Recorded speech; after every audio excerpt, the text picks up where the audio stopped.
La ilaha illallah hisni. Sebutlah Allah dalam hadis qudsi. La ilaha illallah itu bentengku. Pasayara asaus dakhala fi hisni. Yang masuk ke dalam bentengku amina min adabi. Dia kujamin aman daripada murkaku. Kalimat ini begitu singkat, membuat orang kafir seketika menjadi mukmin. Masya Allah, ini hebatnya kalimat la ilaha illallah. Orang yang sekian hidupnya masa yang ia lewati 60-70 tahun ia menyekutukan Allah, ternyata di akhir hayat dia bilang la ilaha illallah Muhammadur Rasulullah, seketika ia sudah menjadi muslim.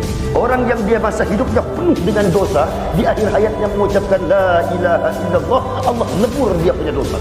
Maka saya ingin mengingatkan umat Islam, jangan terjebak pada kelompok-kelompok yang mudah mengkafirkan orang yang seakidah. Kenapa demikian, Kiai? Orang kafir saja ketika ia meninggal mengucapkan kalimat itu, maka ia menjadi mukmin.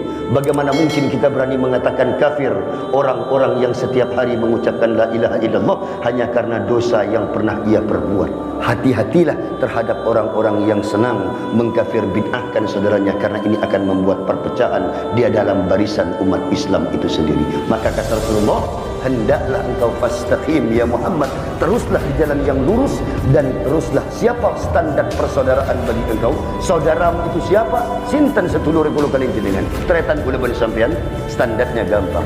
Jika dia sholat, teduh, wa yasumu, kalau mereka mau puasa, wa in yatubu, kalau mereka mau taubat dari dosa-dosanya, sholat, puasa, zakat, mau haji, fa ikhwanuhum fiddin, maka arwah tretan abakna. Jangan sampai engkau berpecah belah barisanmu karena ada orang-orang yang diuntungkan dari perpecahan engkau sebagai saudara muslim. Kata pendeta Sabran tadi, aku melihat dengan mata kepalaku, betul-betul malaikat ada di hadapanku. Besarnya tidak dapat digambarkan. Telapak kakinya ketika ia melangkah seperti pancaran orang betul pada bentak orkelan. Setiap langkah kakinya senyaring itu. Dan bagaimana kita hidup di tempat yang sempit 1 kali 2 meter, itu bukan kuburan kita. Liang lahat kita yang sempit ukurannya cuma 40 cm kali 2 meter. Yang besar 2 meter itu kan untuk orang yang mengangkat jenazah kita. Tetapi untuk kita hanya lubang yang disebut liang lahat, yang kecil di dalamnya lagi. Bagaimana suara seperti kepetir menghantam kita yang sedang berada di tempat yang sempit itu. Kata pendeta yang mati balik hidup ini, dia berkata, tidak dapat dibayangkan, semua memekik, berteriak dengan ucapan la ilaha illallah, semua ketakutan.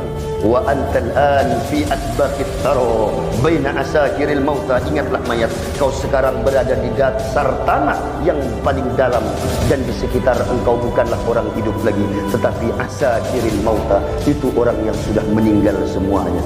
Barulah teriak dia, semua teriak Allah. Ternyata ketika teriak Allah, mayatnya yang di dunia itu bangkit lagi. Terkejut keluarganya. Ini bukan dongeng, ini rame, real. Bapak masih bisa ketemu orang.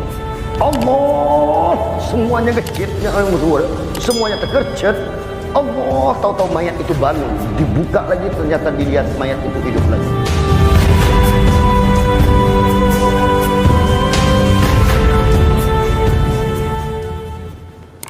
Assalamualaikum warahmatullahi wabarakatuh. Bismillah walhamdulillahilladzi ja'ala al-ilma arfa'as sifatil kamaliyah. Nashhadu an la ilaha illallah wahdahu la syarika lah, alladzi khassa man syaa'a min ibadihi bil mathiril hukmiyah. Wa nashhadu anna sayyidana wa nabiyyana Muhammadan abdullah wa rasuluh, alladzi khassahu Allah bi jami'i kamalatil ubudiyyah. فصل وسلم على سيدنا محمد المختار وآله الأطهار وأصحابه الأخيار وأمته إلى يوم الحشر. قال عز وجل في كتابه الكريم: أعوذ بالله من الشيطان الرجيم، بسم الله الرحمن الرحيم. قل هل ننبئكم بالأخسرين أعمالا الذين ضل سعيهم في الحياة الدنيا وهم يحسبون أنهم يحسنون صنعا. وقال أيضا صلى الله عليه وسلم في حديثه: إن الله لا يقبض العلم انتزاعا ينتزعه عن عباده، ولكن الله يقبض العلم بقبض العلماء، أي bimautil ulama. Hatta idza lam yubqi 'aliman fakhtara ummati juhalan ru'asa. Fayas'alu fa'aftau bighairi 'ilmin fadhallu wa adallu. Atau kama qala fi hadits rawahu Syaikhani. Jami'ul habaib wal masyayikh. Dak satajanah saudara semua para habaib, para masyayikh, asatid wal asatidah, satajanah para pengesepuh, para kiai, para habib yang sangat putan kaula amul ja'aki selaku guru putan kaula dan guru kita semua, serta janah para tokoh agama. Semoga Allah Subhanahu wa taala mengumpulkan kula ben panjenengan pada malam kintoh, pada pagi hari yang Allah muliakan ini sebagai orang-orang yang tidak merasa sebagai orang yang paling baik. Amin Allahumma. Kendati pun kita datang pada subuh ini merupakan apa yang dikabarkan oleh Rasulullah sebagai orang yang dipilih Allah, pada hari ini kita tidak menyadari bahawa kita telah dipilih Allah untuk sakat lecon tiang jawi abu tebu sarang Allah Ta'ala. Sadarkah kita kalau pagi ini Allah telah memilih kita di antara sekian ribu, sekian juta orang yang sehat, tapi Allah hanya memilih kita untuk dapat abu tebu, aca-aca, dapat berkomunikasi dengan Allah Subhanahu wa taala. Bukankah tidak semua kita adalah orang yang sangat sehat, banyak yang lebih sehat, tapi Allah tidak berkenan untuk berbicara dengan dia. Allah telah memilih kita pada subuh ini di antara jutaan orang yang sempat, dan Allah memilih kita di antara sekian banyak orang yang sempat untuk bisa aca-aca abu tebu sareng Allah Ta'ala, hibur kita abu tebu sareng Allah Subhanahu wa Ta'ala. Dan Allah telah memilih kita. Dan bukankah kata Allah, setiap aku menjadikan surga itu tiaki bingko orang-orang yang akan menghuni surga itu, dan bersamaan mereka aku jadikan pula tabuna Allah amalan-amalan ahli surga. Sudah barang tentu tidak seorang pun di antara kita yang pernah melihat bagaimana keadaan surga. Kita mempelajari surga dengan ilmu pengetahuan yang bersanad kepada Rasulullah, sehingga dapat kau yakin dak keadaannya pun surga, dak keadaannya pun neraka, dan keadaan kubur dan setelahnya. Inilah yang disebut ulama sebagai alladzina yu'minuna bil ghaib. Ketika ditanyakan tentang tafsir, bagaimana kata Ibnu Katsir menjelaskan apa yang dimaksud dengan al-ghaib, wahai imam, beliau menjawab, yaitu al-jannah wan nar. Siapa yang pernah melihat surga dengan neraka? Al-qabr na'imahu wa azabah, nikmat dan azab kubur. Siapa yang pernah melihat? Ilmulah yang mengantarkan kita pada keyakinan. Dan ini kasih sampit ilmu yakin. Marga Nabi Allah diberikan pengetahuan sehingga Allah berikan kefahaman dan keyakinan dalam hati kita. Inilah derajat yakin yang paling rendah. Saya sampit ilmu yakin andi ilmu kula pas yakin da Allah Subhanahu wa taala. Di atasnya naik setingkat ada yang disebut sebagai ainul yakin.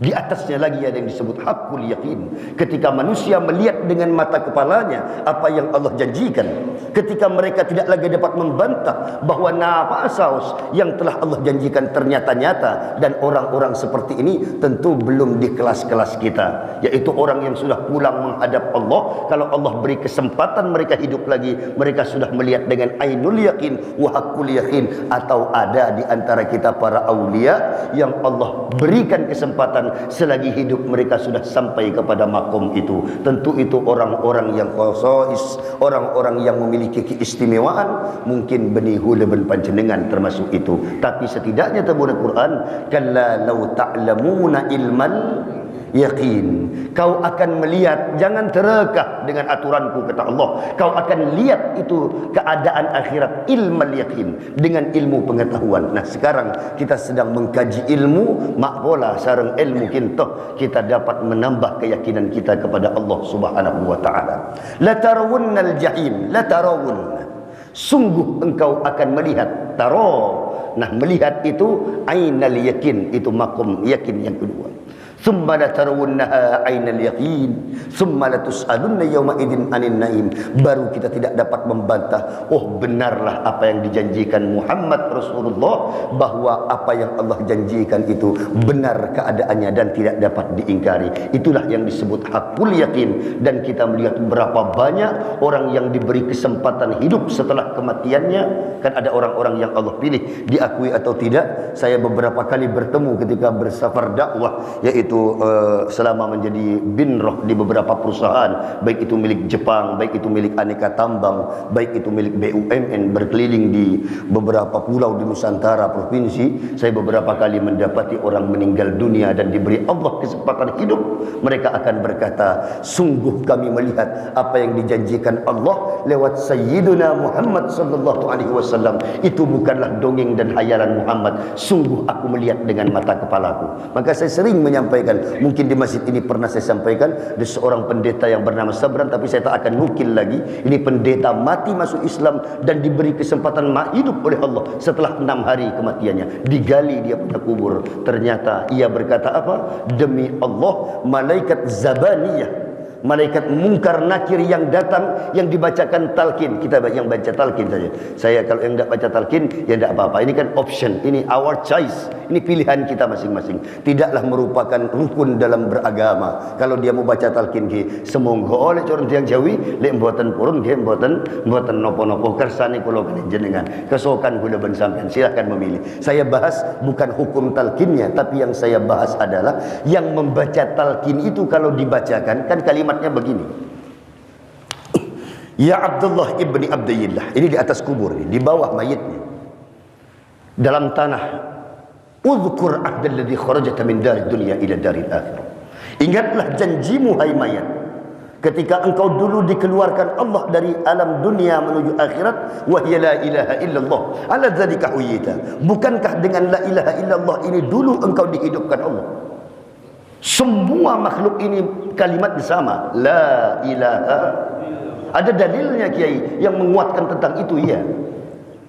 Wa itta'adzana rabbukum wa adzana rabbukum min bani adama min zuhurihim dzurriyyatahum alastu bi rabbikum qalu bala syahidna. Ketika Allah mengumpulkan semua ruh yang akan dilahirkan, yang akan ditiupkan dalam tubuh setiap janin itu, maka Allah memanggil dulu ruh-ruh itu. Alastu bi rabbikum, benarkah aku Tuhanmu? Semua ruh menjawab, benar ya Allah. Bala syahidna. Terlepas kemudian ia lahir, kemudian menjadi Konghucu, setelah ia lahir menjadi orang Nasoro, setelah ia lahir menjadi Hindu, menjadi Buddha, menjadi Muslim, terlepas dia lahir menjadi apa, maka ia di alam ruh telah bersyahadat la ilaha. Maka siapa yang akan membentuk karakternya setelah ia lahir? Maka Rasulullah mengabarkan, kullu mauludin yuladu ala fitratil Islam. Semua yang lahir itu anak pasera asaus. Pak nikah anak ang bejing, pak pakun saya Muslim. Pak nikah bapak ang benereng Muslim, orang Yahud anaknya Muslim. Pak nikah anak orang seponya bukan beragama, anaknya tetap fitratil Islam. Siapa yang akan membentuk karakternya dan akidahnya? Fa'abawah yuhawwidani au yunassirani au yumajjisani. Maka orang tua dan lingkungannya lah yang akan membentuk kepada siapa ia beriman dan bagaimana ia akan berakhlak. Maka kata Rasulullah, al-ilmu, ilmu itu bagian daripada agama. Fanzuru, maka perhatikanlah olehmu dari mana engkau mengambil ilmu itu. Maka Cik Bani Seromban, Tabuna Rasulullah, al-mar'u ala dini khalili, manusia itu akan cenderung dipengaruhi oleh lingkungan di mana ia berada. Baiklah Bapak yang sangat saya muliakan, saya tidak bahas orang yang meninggal balik hidup tadi. Kita masuk kepada ketika ia hidup, ia bilang nyata apa yang Allah janjikan itu. Maka saya bacakan talqin itu tadi. La ilaha illallah ala dzalika huyita, ala dzalika mutta. Kalimat ini yang membuat kau izin lahir oleh Allah. Kalimat ini yang membuat engkau akan dibangkitkan oleh Allah mati, dan Allah bangkitkan engkau setelah kematian ini. Bahwa dengan kalimat yang sama, tub'atsu kalau laki-laki, tub'atsina insyaallahu taala minal aminin. Manabi panjenengan bisa jawab kinto, maka loloslah pertanyaan inspeksi setelahnya, dan inilah gerbang awal yang akan menentukan seseorang selamat ataupun ten. Maka nyoon Allah Ta'ala semoga hidup dan mati kita dalam kalimat ini, karena tabuna Rasulullah, man akhiru kalami la ilaha illallah dakhalal jannah. Tabuna Imam Bukhari, siapa orang yang di akhir kalimat hidupnya, di akhir hayatnya, ia sempat mengucapkan la ilaha illallah, dakhalal jannah. Benidaeng safaring saya janji punten, yang menjanjikan langsung Rasulullah dan Allah yang menjanjikan dakhalal jannah. Inilah kehebatan kalimat la ilaha illallah. Sampai-sampai kata Rasulullah, la ilaha illallah hisni Sebutnya Allah dalam hadis qudsi. La ilaha illallah itu bentengku. Pasayara asaus dakhala fi hisni, yang masuk ke dalam bentengku amina min azabi, dia ku jamin aman daripada murkaku. Kalimat ini begitu singkat membuat orang kafir seketika menjadi mukmin. Masya Allah, ini hebatnya kalimat la ilaha illallah. Orang yang sekian hidupnya masa yang ia lewati 60-70 tahun ia menyekutukan Allah, ternyata di akhir hayat dia bilang la ilaha illallah Muhammadur Rasulullah, seketika ia sudah menjadi muslim. Orang yang dia masa hidupnya penuh dengan dosa, di akhir hayatnya mengucapkan la ilaha illallah, Allah lebur dia punya dosa. Ini hebatnya kalimat ini. Maka saya ingin mengingatkan umat Islam, jangan terjebak pada kelompok-kelompok yang mudah mengkafirkan orang yang seakidah. Kenapa demikian, Kiai? Orang kafir saja ketika ia meninggal mengucapkan kalimat itu, maka ia menjadi mukmin. Bagaimana mungkin kita berani mengatakan kafir orang-orang yang setiap hari mengucapkan la ilaha illallah hanya karena dosa yang pernah ia perbuat?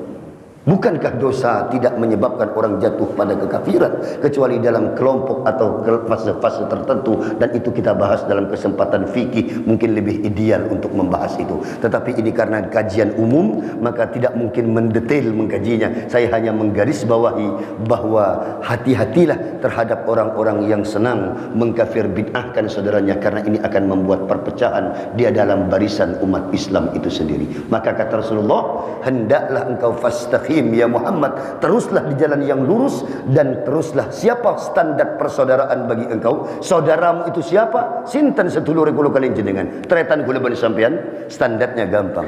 Jika ia salat, ini sallu wa yasumu, kalau mereka mau puasa, wa in yatubu, kalau mereka mau taubat dari dosa-dosanya, salat, puasa, zakat, mau haji, fa ikhwanukum fiddin, maka arwah teretana bakna, jangan sampai engkau berpecah belah barisanmu karena ada orang-orang yang diuntungkan dari perpecahan engkau sebagai saudara muslimmu itu. Sallu ala Nabi Muhammad.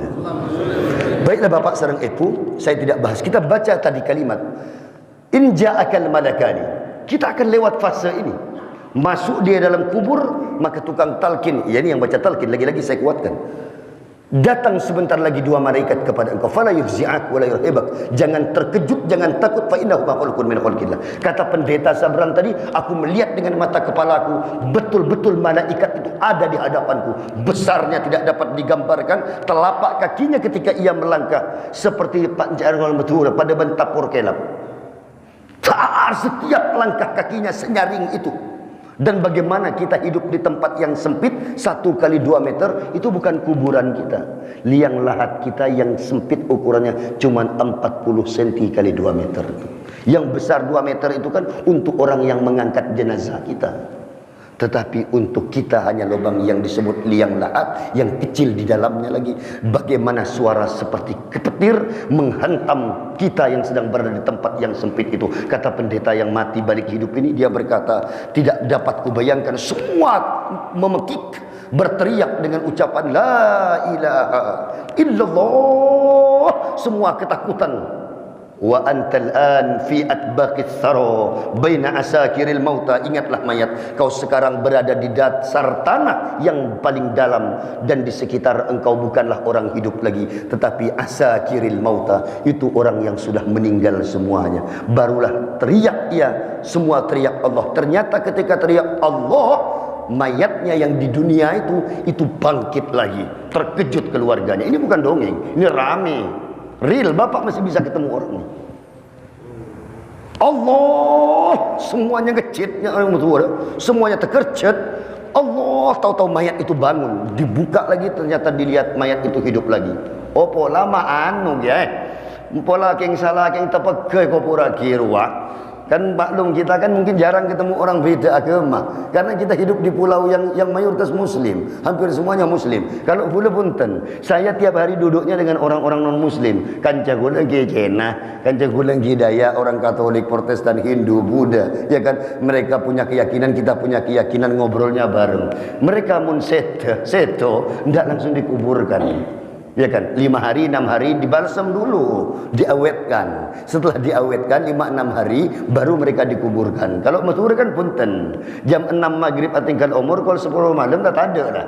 sudah dikuburkan. Mungkin analisanya keliru. Kalau cuma 4 jam di dunia dikuburkan hidup lagi, orang masih bisa berdalil. Oh, berdalih, mungkin karena salah analisa. Tadi itu kan tepeke sungguh mati bawa dik boleh. Punten. Ini orang yang sudah mati 6 hari, tidak makan, tidak minum, tidak bernyawa, dan sudah direndam dalam formalin, hidup lagi. Kalau Allah menghendakinya, demi Allah kita akan sampai kepada makom hakul yakin. Boleh jadi setelah mati Allah hidupkan. Semoga selagi hidup Allah beri kesempatan kita melihat keadaan itu. Amin Allahumma. Supaya apa Kiai? Supaya bertambah keyakinan kita. Kan ada orang yang hidup oleh Allah, disampaikan ia kepada makom itu. Baiklah kita ngaji Kiai. Saya tidak mau bahas ini, saya ingin masuk kepada bahasan awal. Pada subuh ini Allah telah memilih kita. Dipilih untuk apa Kiai? Untuk dapat mengamalkan amalan ahli-ahli surga. Dan Allah mengabarkan, di antara sekian banyak orang yang Allah pilih itu, ada orang yang pulang besok dalam keadaan bangkrut. Ini penting untuk umur seusia guna ben panjenengan yang sudah bukan usia muda lagi. 40 ke atas ini usia yang sudah genting sudah. 40 ke atas ini usia yang sudah rawan. Seperti telur di ujung tanduk sudah. Kata siapa? Kata baginda Nabi, a'mar ummati mabaina 60 wa 70. Umur umatku tidak jauh. Kalau hendak sebitek engki petong polo tak ada, atau antara sebitek menuju petong polo tak ada, mereka akan pulang. Kaya Pak pulang. Kalau hendak 60 ya 70. Pak melarat Pak, oding pakun semule mun tak sebitek petong polo. Tapi ni ke profesor Pak, penter Pak, doktor Pak, sebitek petong polo mati. Oh tapi ini kering bugang Pak, pakun mati mun tak sebitek petong polo. Ini orang taat Pak, mati. Orang-orang deraka Pak, mati. Oh ini orang begini, mati. Ya kan? Kata Nabi, 60 70. Kalau tidak sewita 70. Ini seumur-umur kita. Maka saya lihat, ya kan? Keliling saya lihat dari tadi. Ini banyak yang tidak lama lagi, wes. Benih yang nyumpai, benih. Banyak tabit boleh. Kalau dalilnya tadi 60 70, maka ya ada gula ni ke banyak tabit boleh. Benih yang nyumpai. Masa sih ini ika boleh umur peto belas kan tak mungkin. Ini kan sudah masuk usia genting. Congoco gula benabah Nasir. Kita ini sama-sama sudah hati-hati Pak. Sudah harus hati-hati. Apa yang ingin saya sampaikan yang pertama? Seginto Pak. Qul hal nunabbi'ukum bil akhsarina amal. Jangan masuk dalam golongan ini, hati-hati. Maukah engkau, kata Allah, kuberikan kabar tentang orang-orang yang akhsarina a'mala. Ada orang yang baik ketika hidup di dunia, tapi ketika dihisap muflis, sudah habis dia punya kebaikan. Na'udzubillahi min. Dunianya baik. Bukan orang yang deraka, yang tidak pernah ke masjid, orang tidak pernah sedekah, kereeng, medit, bukan. Dia bukan orang yang tak taat kepada Allah, bukan. Justru ayat ini mengatakan alladzi, ya kan? Qul hal nunabbi'ukum bil akhsarina a'mala. Maukah, kata Allah, kuberi kabar kepada engkau orang yang paling merugi di akhirat kelak. Alladzina dhalla sa'yuhum bil hayatid dunya, yaitu orang yang kami gelapkan dia punya hati. Mereka menyangka annahum yuhsinuna sun'a, tapi perasaannya dia orang baik. Na'udzubillahi min. Saestona abek reng lopot, tapi perasaan abek ni orang yang paling benar. Ini penyakit hati yang paling berbahaya bagi orang-orang yang baik. Karena perasaan orang baik itu tidak tumbuh di hati orang-orang yang tidak baik. Mereka itu dalam perasaannya todus kalau ketemu sampean. Ketemu sampean ban gula todus. Ini orang yang tidak bejeng. Mereka yang tidak ke masjid itu ketemu sampean ahli masjid nunduk todus. Apang Kiai Habib, Kiai Tat Ustaz Syekh, semua tunduk. Melihat orang pakai songkok, ini perasaan mereka apa? Ini orang paling baik dalam pandangan Allah. Ini perasaan mereka yang tidak baik. Tapi yang bisa merasa dirinya baik itu siapa? Ya gula ben sampean. Kenapa? Karena memang zahirnya nampaknya baik. Maka kata Allah, mereka bersangka-sangka annahum yuhsinuna sun'a, mereka telah menjadi orang yang paling baik, padahal di akhirat kelak mereka orang yang paling merugi. Kok bisa begitu Kiai? Karena sompana iblis ketika ia dikeluarkan dari surga, la ughwiyannahum, demi Allah, ya Allah, aku akan goda mereka. Atau dalam ayat yang lain, la atiyannahum min baini aydihim wa an min khalfihim wa an aymanihim wa an syama'ilihim. Ya Rabb, seperti engkau mengusir aku dari surga karena kesalahanku, maka umatmu kebulana ajunan akan kugoda dari depan belakang, kanan dan kiri. Tidak akan kubiarkan mereka hidup di dunia menjadi ahli surga sekecuali sedikit sekali di antara mereka. Dan iblis menggoda kita bermacam caranya, terutama orang-orang yang baik seperti ini. Bagaimana caranya, Kiai? Banyak kita yang takut kepada riya, tapi berapa banyak yang lolos dari riya tapi tidak lolos dari sum'ah. Riya itu beramal ingin dilihat manusia. Berapa banyak kita yang lolos tidak ingin dilihat manusia? Banyak. Tapi berapa banyak setelah beribadah orang tidak ada yang tahu, cuman gula bersampean ben Allah Taala yang oning. Tapi setelah beramal pas atas cerita kekancanan, alhamdulillah ya, kelak engkau ke masjid. Cuman pas tak ada anak-anak engkau ke TV saya ke masjid. Allahu Akbar.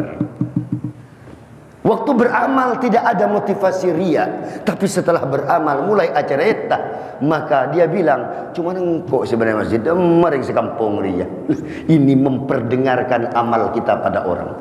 Bagaimana iblis begitu halus menghancurkan kita punya amal. Ada yang lolos riya, lolos sum'ah, tapi tidak lolos dari takabbur. Tidak ada yang lihat, tak ada yang dengar. Oh, perasaan dia kalau ada orang datang. Ini kampung mah mun tada sengko ada kampung mulia. Dek saya beriman are kok kapi ni. Sombong. Lolos sombong, ujub. Ujub itu ndak ngomong sama sekali, cuman bahasanya cuman diam semesem ketindi, merasa puas dengan dia punya amal. Sedekah 1 juta. Udah riya ndak masukkan totop. Tarang totop masuk 1 juta kota amal Jumatan. Ya kan? Cerita ndak membanggakan depan orang, tidak. Ketika jemaah selesai sholat Jumatan, mitong obeng kota amal, ibitong bi jemaah terkejut semua. Siapa yang nyumbang misalkan 1 juta kan 10 juta ya? Siapa yang ini nyumbang ini ya? Dalam hati dia sambil duduk-duduk, tak tahu. Engkau yang sangka saya atungi ngah.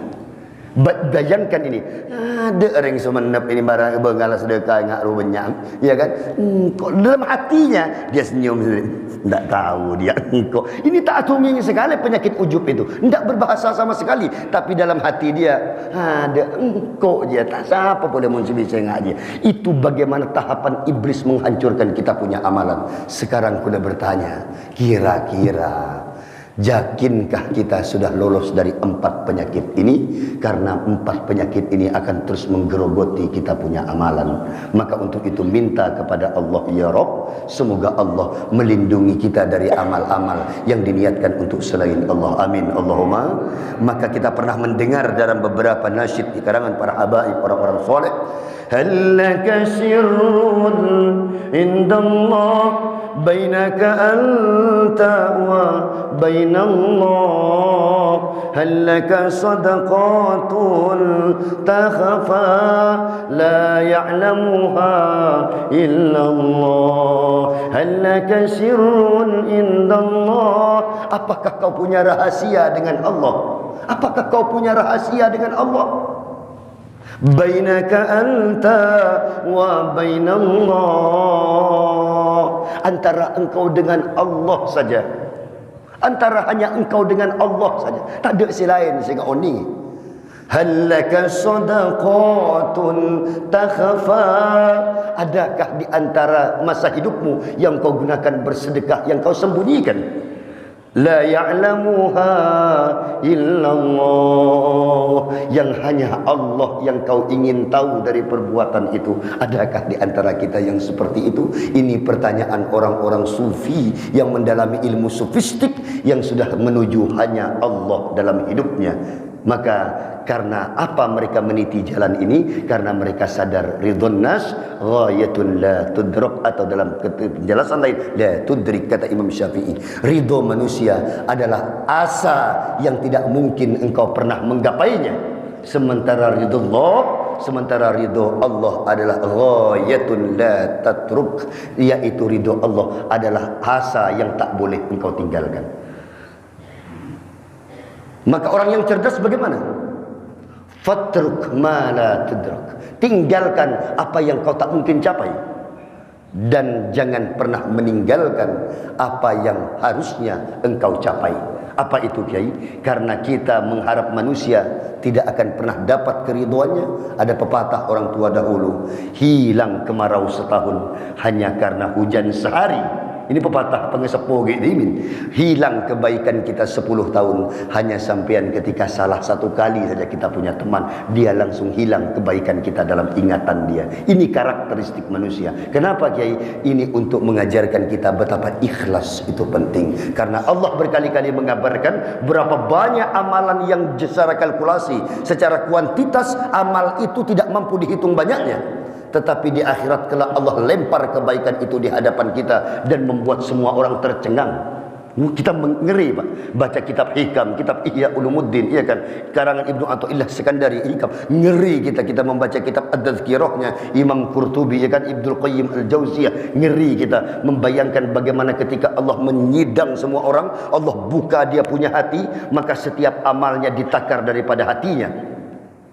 Begitu banyak orang yang datang membawa setumpu amalnya, Allah lempar amalnya di hadapan wajahnya, di depan miliaran makhluk di padang mahsyar kelak.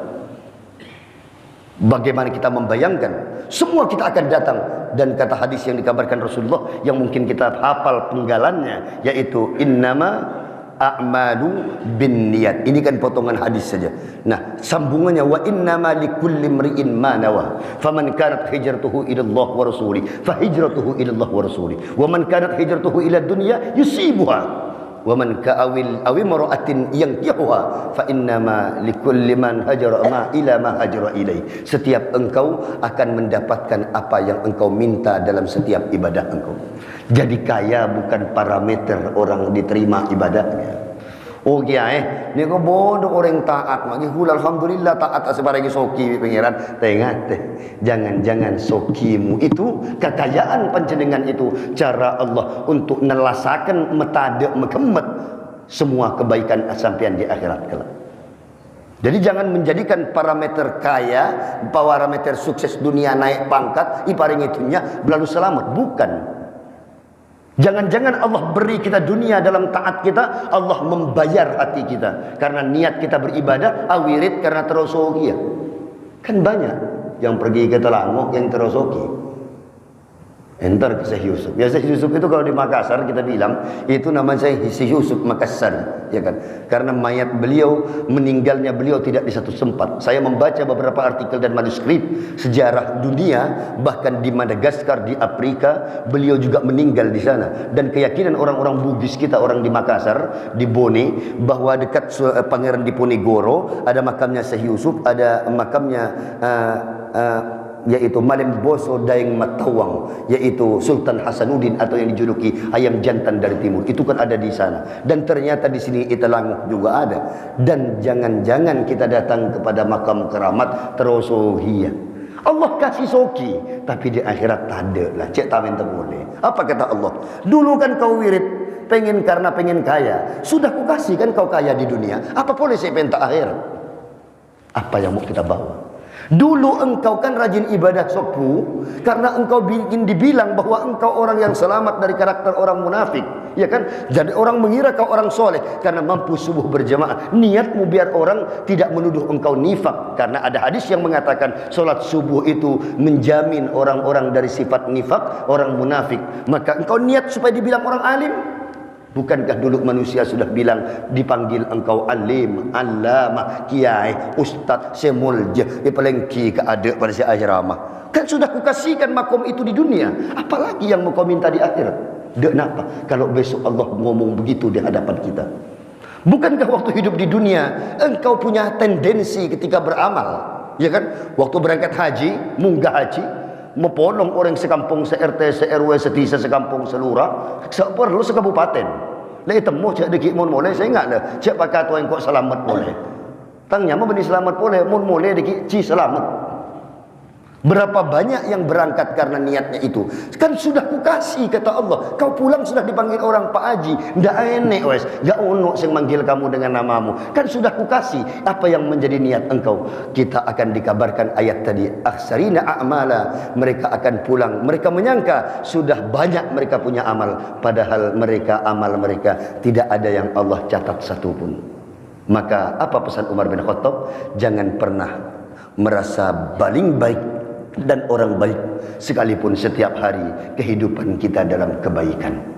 Karena penyakit merasa baik itu adalah penyakit hati kita. Dan Rasulullah serta para sahabat mengucurkan air mata di tengah malam, sepertiga malam akhir, sekelas Abu Bakar As-Siddiq yang dikabarkan oleh Rasulullah sebagai bangkai yang tidak bernafsu lagi, bangkai yang berjalan karena tidak ada nafsu dalam diri Abu Bakar. Ini jaminan Rasulullah terhadap Abu Bakar, bagaimana istimewanya Abu Bakar. Maka kalau ada orang yang menghina Abu Bakar dari kalangan mana saja yang menghina Abu Bakar As-Siddiq, wajib hukumnya untuk tidak percaya. Kenapa gula masih ngakin toh? Karena ada kelompok Syiah Rafidah yang sudah mulai masuk ke Nusantara ini, yang sudah mulai berani mencaci Abu Bakar. Yang kata Rasulullah, seandainya kalian datang dengan gunung kebaikan yang kalian bawa di pundak kalian, satu orang bawa 2 gunung yang kebaikan semua di dalamnya, maka tidak akan cukup 2 gunung itu untuk dibandingkan dengan 1 tetes saja kebaikan yang dilakukan oleh Abu Bakar ketika membela agama Allah Subhanahu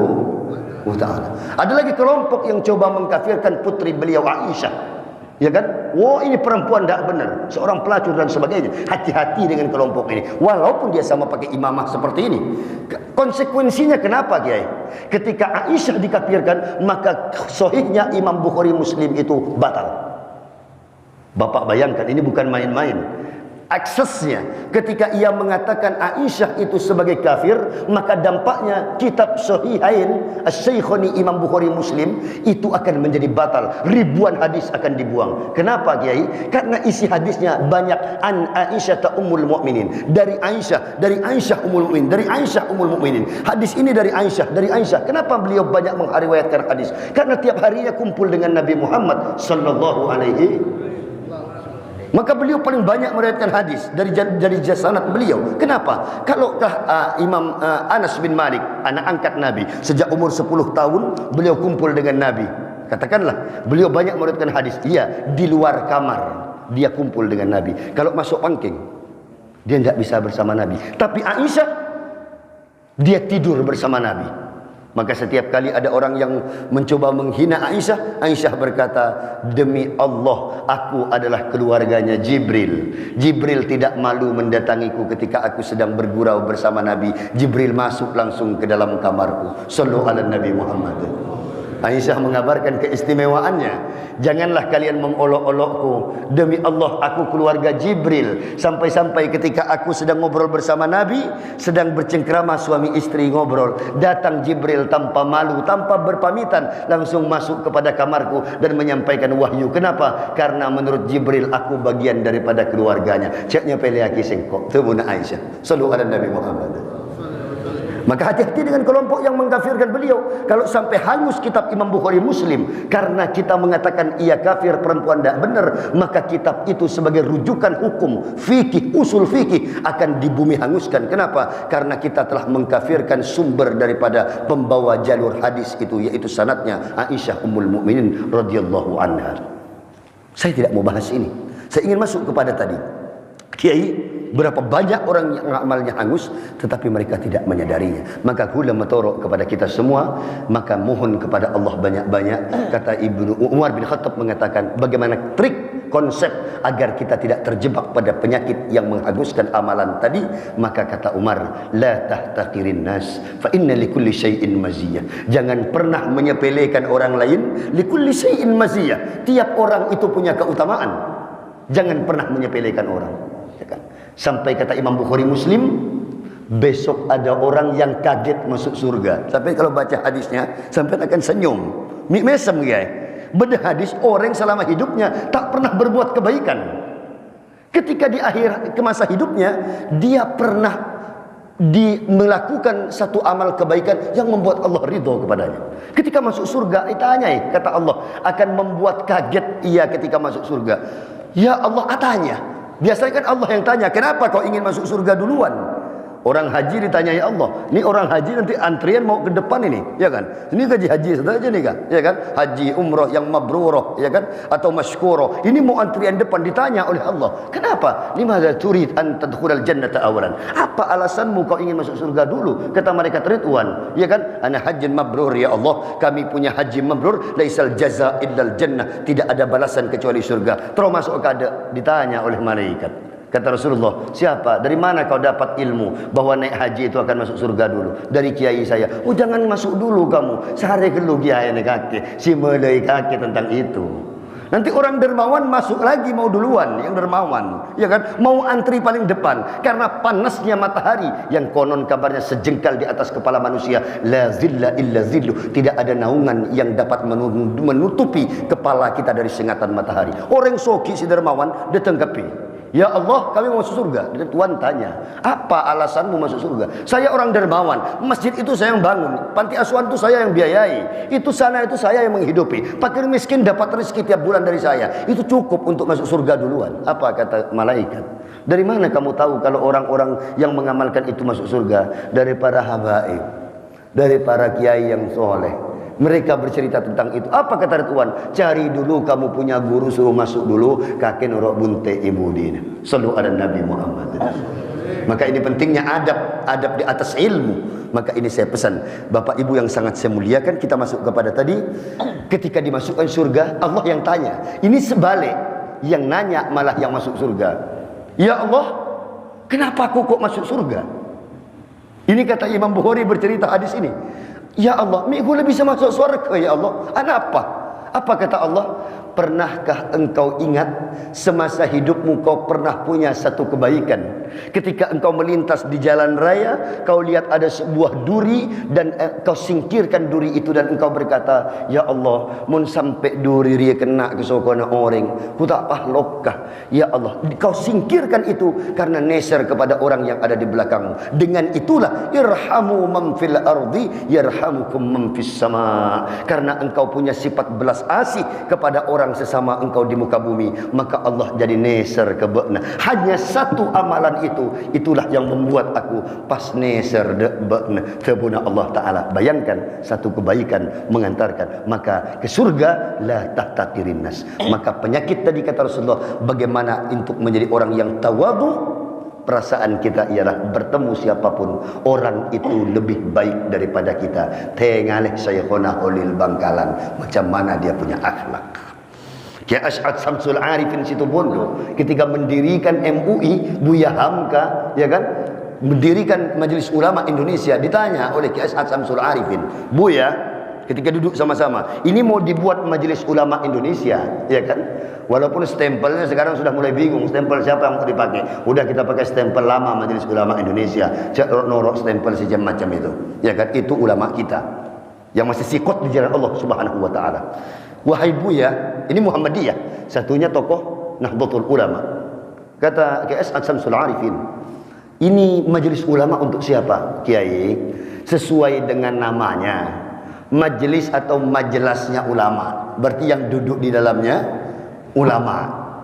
Oh, kalau begitu kata Kiai Asy'ad, saya tidak boleh duduk di sini karena saya tidak masuk kriteria ulama. Berarti biar Buya Hamka saja yang boleh duduk di sini dengan kiai yang lain. Apa kata Buya Hamka? Kiai, kalau Kiai Asy'ad tidak merasa sebagai ulama, apalagi sekedar Buya Hamka.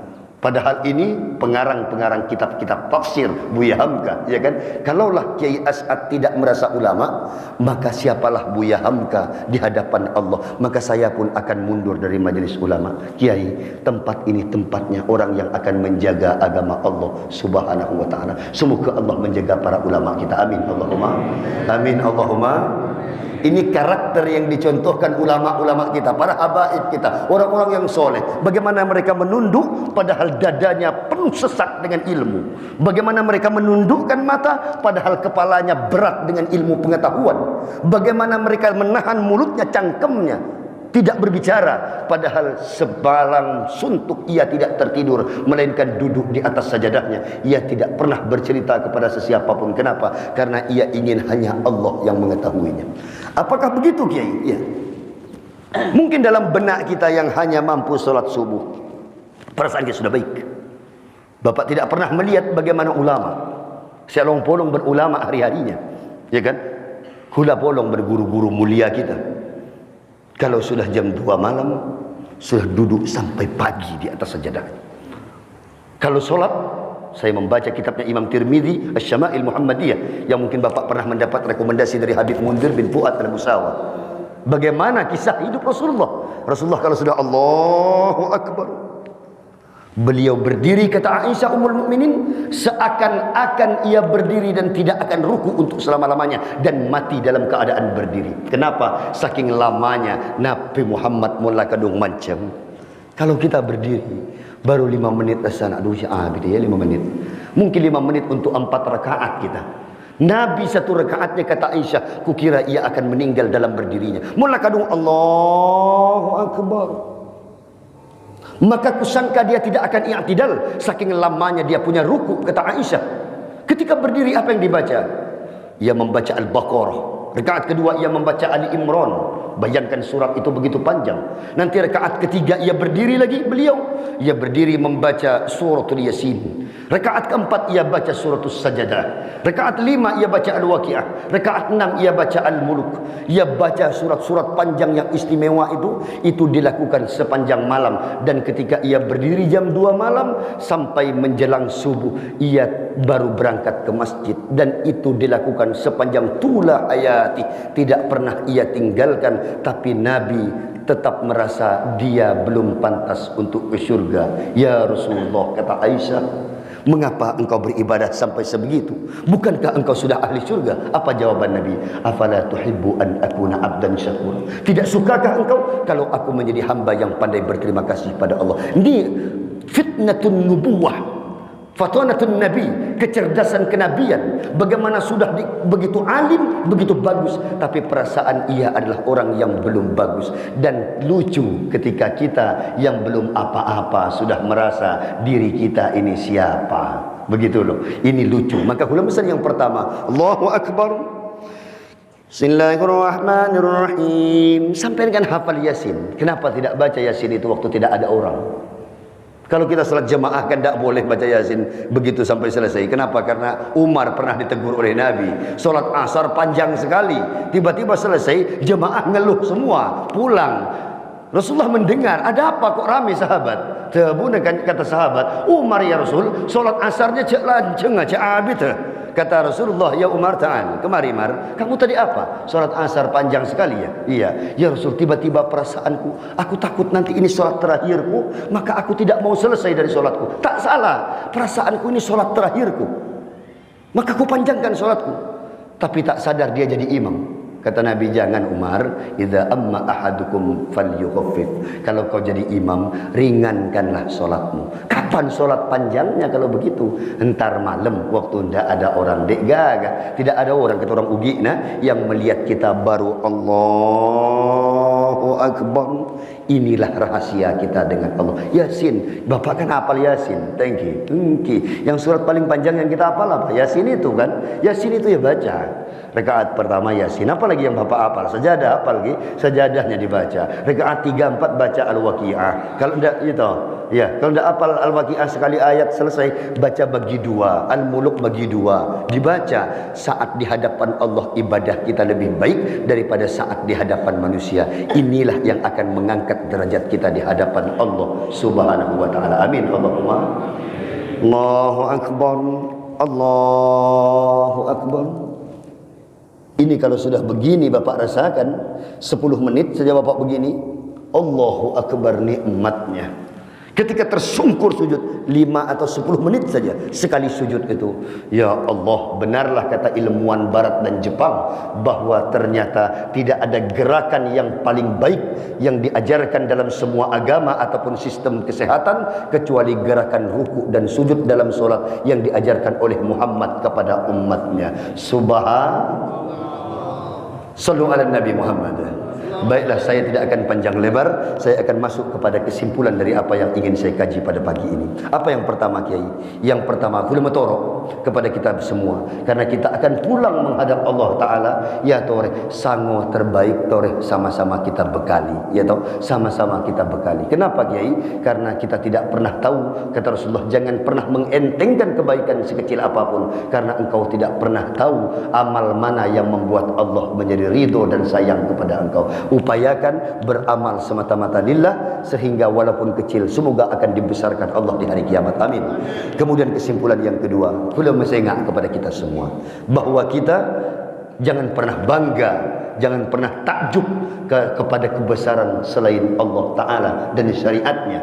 Lucu, kelihatan bodoh ketika orang Muslim mengolok-olok Islamnya. Lucu. Kalau ada orang non-Muslim mengolok-olok Islam, kita maklum. Kenapa, Kiai? Karena memang dia dasarnya tidak percaya pada kita punya agama. Ada orang mengolok Kanjeng Nabi Muhammad, ya wajar. Kenapa? Karena dia orang beda agama, seperti kasus di Hindu, India. Masih ada maklum toleran kita. Orang yang tidak ngerti Nabi Muhammad, la ya'lamun. Mereka tidak tahu. Walaupun kita tidak ridho. Tapi menjadi lucu ketika ada orang yang beragama Islam, ia ragu terhadap Quran. Ada orang yang beragama Islam, ia ragu kepada kebenaran Muhammad. Malah icok-kocok, siapa Muhammad ruah. Padahal tiap subuh yang dibaca kitabnya ini. Tadi beliau bacakan oleh Habib, ya kan? Dibacakan Habsyi, dibacakan Barzanji, Imam Ja'far Al-Barzanji, dia ulaminya Habib Umar bin Salim bin Hafid. Kita baca bagaimana hebatnya Sayyidina Muhammad. Mulai dari lahirnya, ia sudah kharjum minal adah, keluar dari kelaziman, makhtunan maktu as-surah, dipotong udelnya oleh Jibril, sudah dikhitan oleh Jibril. Bukan hanya itu, sajidan syakiran hamidan ka'annahul badar fi tamami. Ia keluar dalam keadaan sujud syukur, ka'annahul badar, ia seperti bulan, bukan bulan biasa, badar fi tamami, bulan saat purnama. Nabi Muhammad, tiba-tiba ada yang bilang Nabi Muhammad tidak bercahaya. Kalau cahaya itu bukan Muhammad, itu konang. Itu tidak usah diikuti. Yang ngolok-ngolok Nabi itu jangan diikuti loh Pak. Sampai mau minta syafaat siapa di hari kiamat? Ulama belum tentu bisa beri syafaat di hari kiamat. Yang bisa memberi syafaat itu satu saja, kata Nabi. Hanya satu di antara para nabi yang sujudnya Allah terima di hari kiamat. Sujudku, kata Nabi. Sallu ala Nabi Muhammad. Oh, mulai Adam, Idris, Nuh, Hud, Soleh itu antri ke Nabi Muhammad. Oh. Itu kelasnya Nabi. Nabi Bani Israel datang kepada Muhammad. Lah kita ini kok pede ada ulama yang menyelamatkan kita. Yang pasti bisa menyelamatkan kita Sayyiduna Muhammad sallallahu alaihi. Maka jangan pernah ikut-ikutan ngenyek dek Kanjeng Nabi Muhammad sallallahu alaihi. Jangan ikut ngolok-ngolok siapapun, jangan ikut ngolok-ngolok. Sakit Pak tidak dapat syafaat Nabi Muhammad di hari kiamat. Kesimpulan yang terakhir, saya hanya berpesan kepada panjenengan saja, kepada kita semua, bukan sampean saja.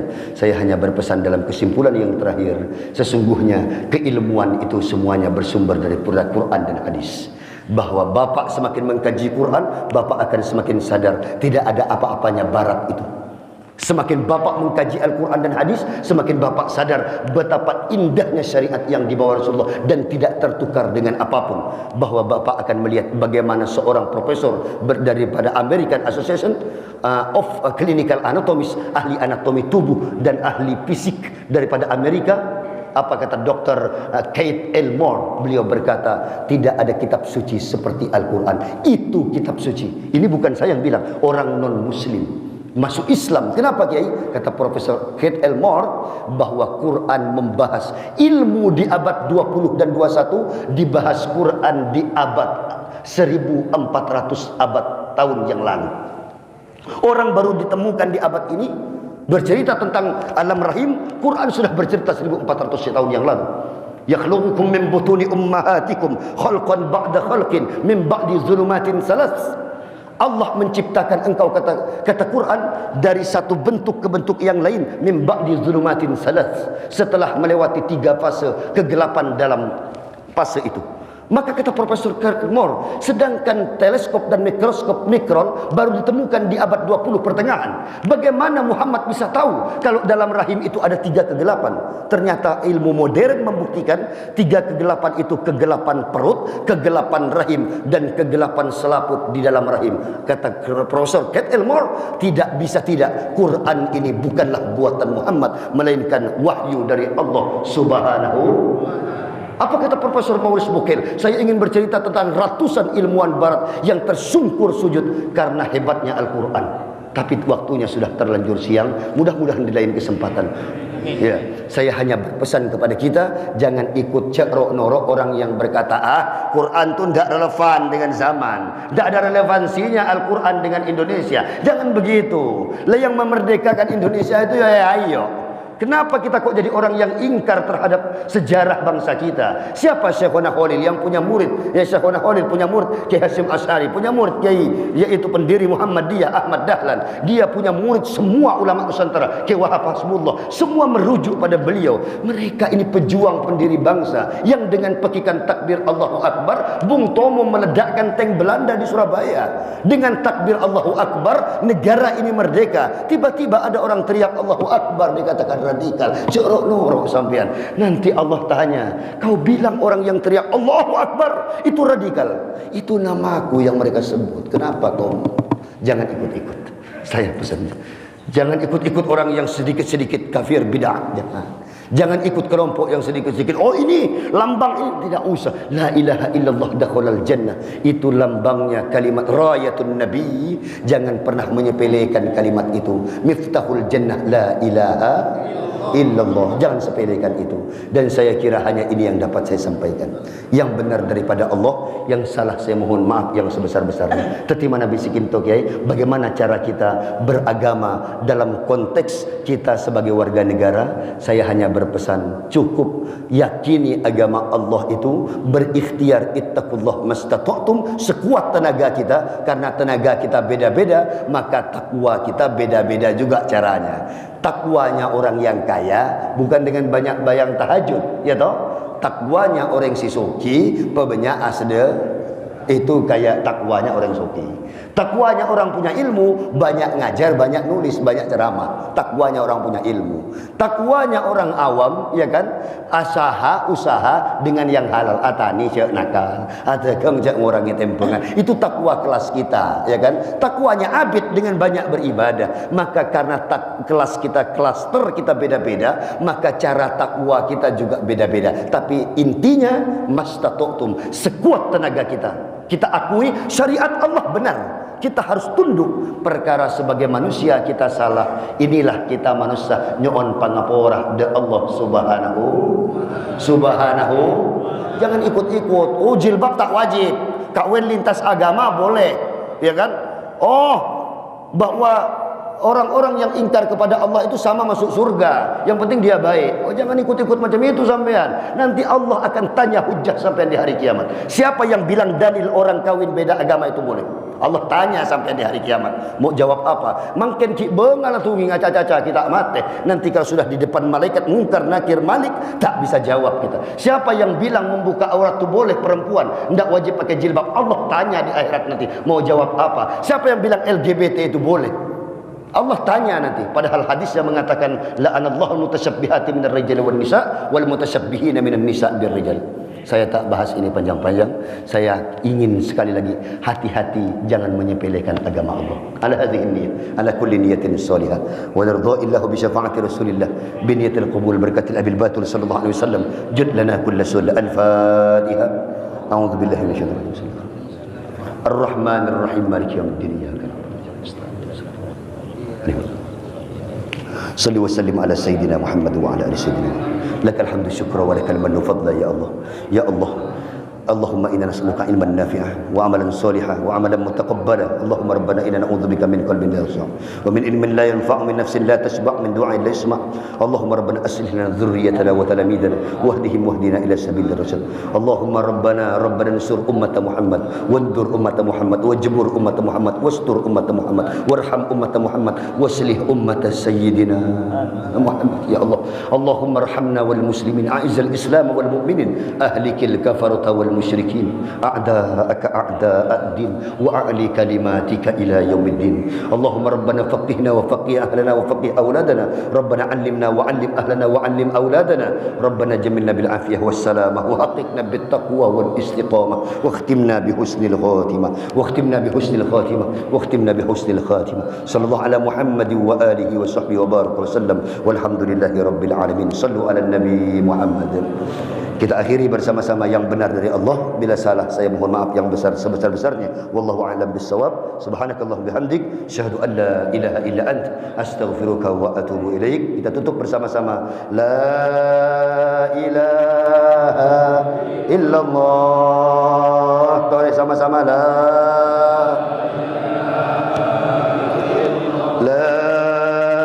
ilaha illallah. Tahu arang-sarang la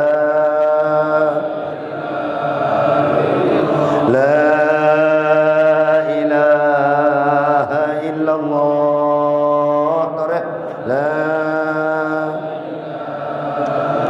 Muhammadur Rasulullah. Kalimatu haqqin 'alaiha nahya wa 'alaiha namut wa 'alaiha wa ma'aha wa biha nub'atu insyaallah ta'ala minal aminin. Ihdinas siratal mustaqim. Assalamualaikum warahmatullahi wabarakatuh.